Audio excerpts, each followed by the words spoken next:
My name's Amos. And I'm Tanya.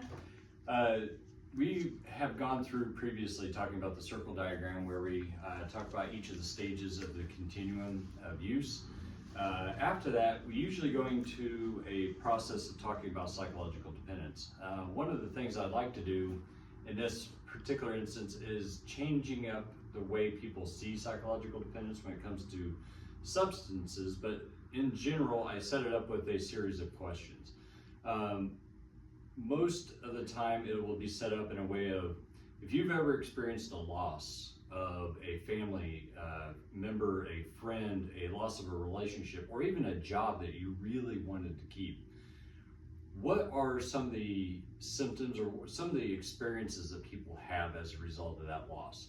A lot of people will start talking about being angry or confused, and as you start to draw more things from the folks in the classroom, what you're really trying to do is get them to list as many of the symptoms as you can, and what they'll start to automatically start to click on is understanding that these are symptoms of grief and going through that process.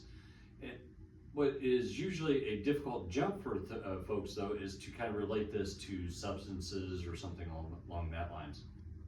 And so what we try to do is, as people experience that loss, to express it as being a normal pattern, a normal experience, a normal process where people are finding themselves, yeah, I can relate to that.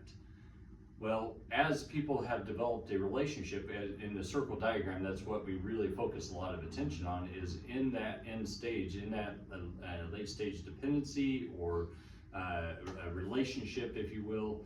Taking away that substance is actually a psychological or an emotional leap, if you will. It's a person who has now taken away the one skill, if you will, over a period of time that they have been able to develop. It actually works. It actually works at solving each of these emotional states.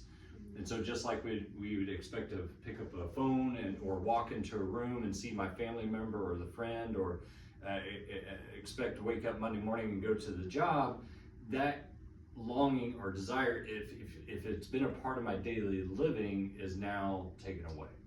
Another thing that I want to mention is when it comes to the youth in the junior programs, if psychological dependence is something you're covering, maybe they have a hard time understanding the grief stages. Just try to cross your arms and then have them do it the other way, or interlock your arms, do it the other way. If it's winter, a fun way to do that is putting your jacket on and then trying to do the same thing with your other arm first. And it initiates them to get engaged into the conversation, and then you can talk about those attributes, just like Amos was saying about, you know, the awkwardness or the weird void that they may have briefly in that psychological dependence stage. All right, have fun.